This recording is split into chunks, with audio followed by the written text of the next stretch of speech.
The kitchen smelled like pancakes, Mom's idea of a family talk, as if syrup could disguise a trap.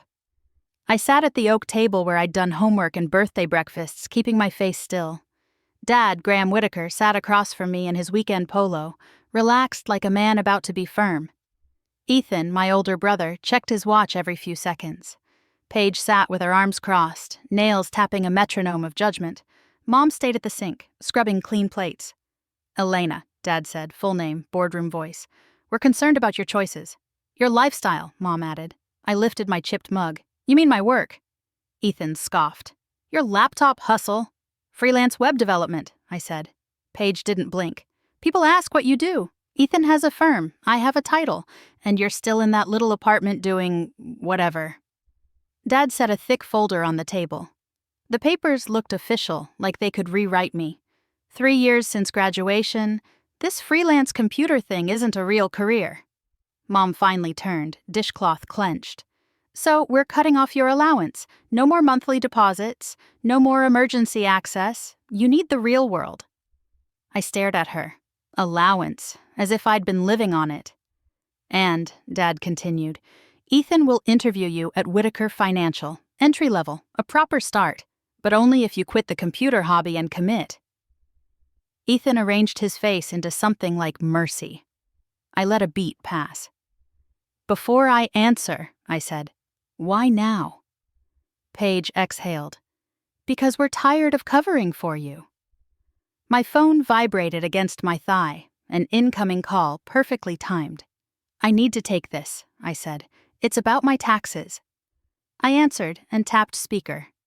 "Good morning, Miss Whitaker," said Nadine Coe, my accountant. "I have your quarterly summary and a few tax items." Dad flicked his fingers. "Make it quick." "You're fine, Nadine," I said. "Give me the headline numbers." "Certainly. Your crypto positions performed exceptionally. As of this morning, your digital asset holdings are valued at $4.2 billion. The kitchen stilled. Mom's hands stopped. Dad's cup hovered. Ethan stared at my phone. Paige's nails quit tapping. Nadine continued, steady. "Real estate, 1.8.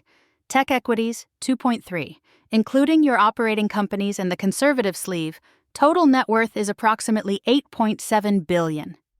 Silence stretched. "Miss Whitaker?" Nadine asked. "I'm here," I said. "My family is listening." "How nice," she replied.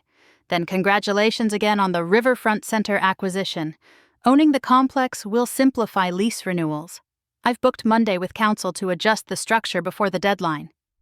Riverfront Center, Ethan's glass tower, the one he rented and cursed for being overpriced. "Monday works," I said. "Thank you, Nadine." When I ended the call, the clock ticked loud enough to accuse. 8.7, Mom whispered. "Dollars," I said. Paige swallowed. "But you live in that tiny place." "That allowance you think I live on? I haven't touched it in years. If Ethan's monitoring something, it isn't my life." "I live where I can work," I added. "I like quiet." Dad's voice came out thin. "Elena, why didn't you tell us?" I set my mug down. "When did you last ask what I do, without deciding it was a phase?" Ethan's mouth opened, then shut. I slid the folder back toward Dad. "Now," I said, "about your tough love." Dad's eyes kept snagging on the folder, as if paper could anchor him. Ethan's face had gone chalky, pale as the floor shifted under his feet. Paige stared at my mug like it was evidence. "I didn't hide," I said. "I went quiet. Every time I tried to explain, you translated it into failure." Mom sank into her chair. "But the deposits—" "Into an account I forgot existed," I said. "You've been cutting me off from money I wasn't using." Ethan cleared his throat. "Riverfront Center. You're our landlord." "I am," I said, and let the truth land. "And your rent's due on the 1st like everyone else's." Dad's jaw worked. "So what do you want from us?"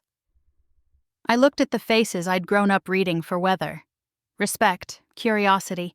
If you're scared for me, ask me. Don't stage a trial. Paige's voice softened, almost unfamiliar. We were Embarrassed. I know, I said. You loved a version of me you could pity. Dad swallowed. Elena, I'm sorry. It wasn't a grand apology. It was real, at last, which mattered more. I opened the folder and flipped past the printed job description. Here's my counteroffer. Ethan doesn't hire me. Ethan meets me Monday with Nadine and my attorneys. Whitaker Financial becomes my advisory arm. Your relationships, my platform. We stop pretending we're competing. Ethan blinked. You'd do that after today? I'm not rescuing you, I said. I'm investing in you. There's a difference. Mom laughed through tears. And me? Sit with us, I said. Ask questions. Eat pancakes without weapons. The clock kept ticking, but the air had changed. For the first time all morning, it felt like our table was a table again, not a verdict.